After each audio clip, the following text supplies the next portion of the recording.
Yeah, thank you. Thank you for the invitation. I really enjoyed so far all of the talks and presentations. So my research is in the domains of social robotics and human-robot interaction. So what I'm trying to do in the next 10 minutes is just to mention a few thoughts and reflections with regards to embodiment, of course.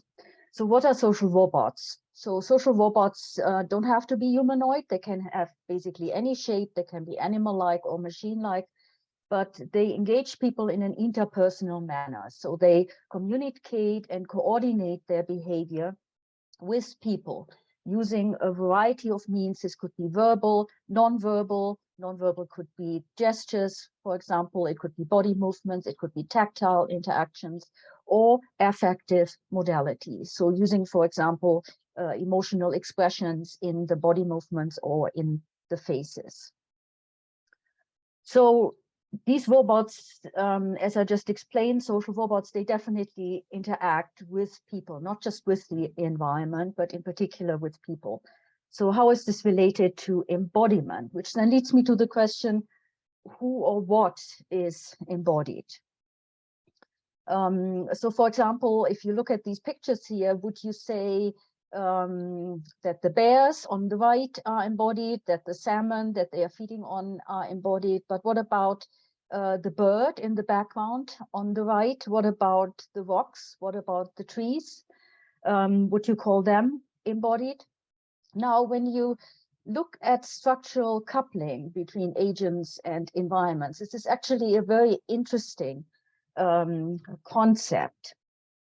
So this goes back to research by Maturana and Varela, biologists and philosophers, who were wondering and publishing on the biology of cognition. And they very much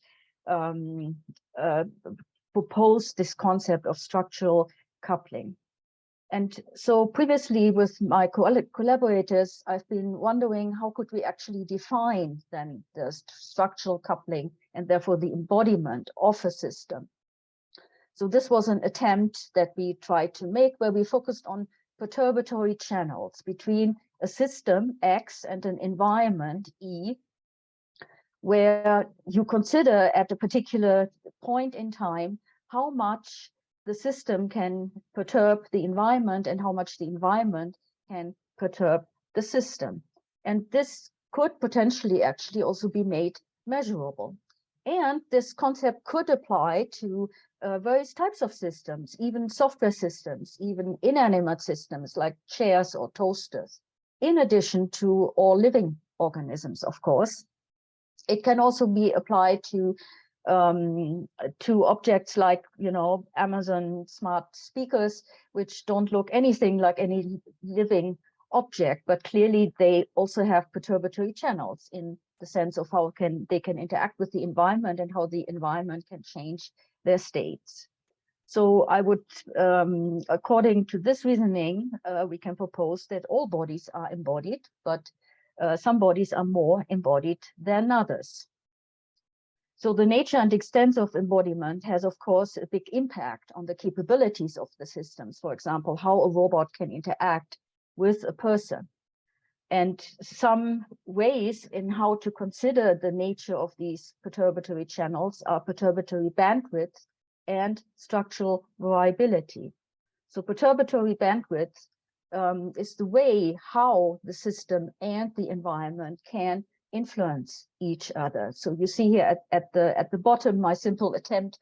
So you have the environment which can have various influences. The same for the system, like the social robot X on the right. But the interesting aspects are these mutual perturbatory channels, where the system and the environment can influence each other and can have an impact on each other. The other concept, structural variability, is more the scope for structural variation triggered through perturbation. So a system that can, through this interaction, both the environment and the system could adapt, they could learn, they could change their internal structures as a consequence of the structural coupling. And that, of course, I mean, many people have also highlighted that biological bodies are just so extremely flexible. In stick insects, for example, that have been studied extensively, if they lose a leg, you know, they don't despair. They can easily just continue walking. Although their walking pattern, of course, the coordination between the legs will change, but they have this immense flexibility to adapt to these circumstances. So the nice thing about really looking at embodiment from the point of view of structural coupling is that it's inclusive of, as I said, all kinds of living systems, animals, plants, but also robots. So these are some of the robots in my lab. And as we know, robots come in different shapes and sizes.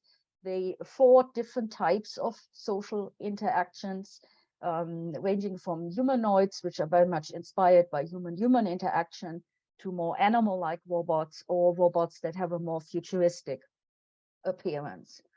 And this then leads me to this notion of social embodiment, which has been proposed and is quite relevant here, where the notion of social embodiment focuses very much on how postures, arm movements, facial expressions, and so on, how they arise when a robot or a person interacts with another person, and how they can lead to social interactions between the two.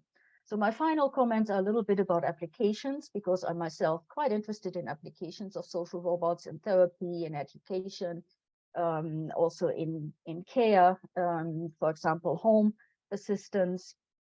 So here we need to very carefully not only consider the embodiment in the sense of how the robot interacts with the environment, its sensors, its actuators, and so on, but also how people perceive the embodiment.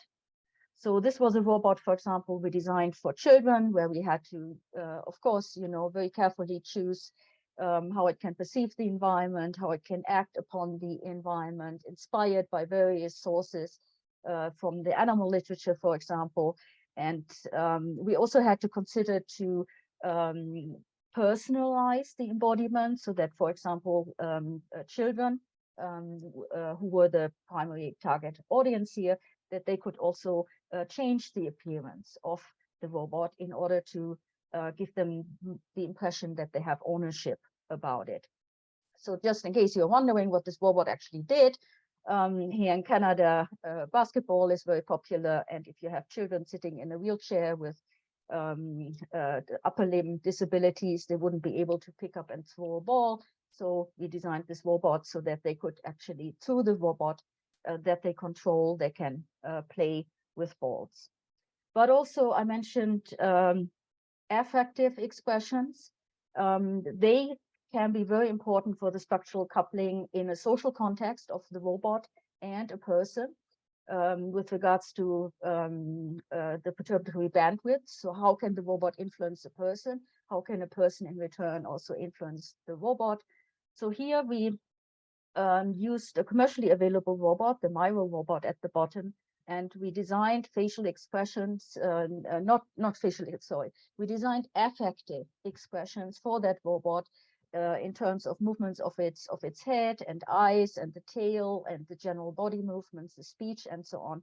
And we took inspirations from a variety of literature in, for example, how animals and people express emotions and affect. We also took some inspirations from cartoon characters here. So here you can see an example how these affective expressions were designed based on examples in, for example, rabbits, in horses, in dogs, and so on. So we did a study also on how people perceive it, and are people actually able to recognize these emotions, and the results were very positive here. So the question for me is usually not what is embodied and what is not embodied, but how embodied is a system, and how would the system use the body. So, but the question remains, you know, what do we emphasize in our research? Is it about the structural coupling, or is it the emphasis on actually having a physical body? Now, finally, we also need to consider the more wider perspective. The embodiment is not only important for the social robot itself, how it interacts with the environment, how it interacts with people, how it might interact with other social robots.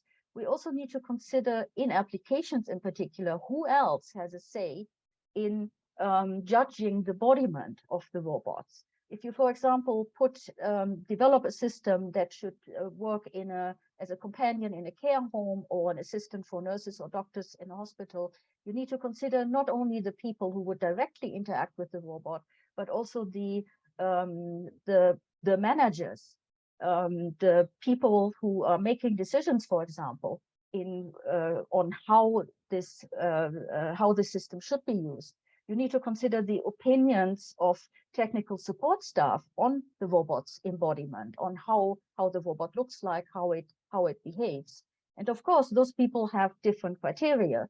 So for managers and department heads, for example, it's more about cost effectiveness. For technical support staff, it would be more about maintenance. So we need to really also consider, when we want to deploy those robots in applications, how cost effective it is, how easily can it be maintained, what other stakeholders, not only the people who directly interact with the robot, how do they judge the embodiment? How can we make it cost effective? Who would be able to fund those robots, or will they always just remain luxury items? We also, as a final remark, we need to be very careful with the embodiment, so how the robot looks like, what it does, how it interacts, not to reinforce stereotypes.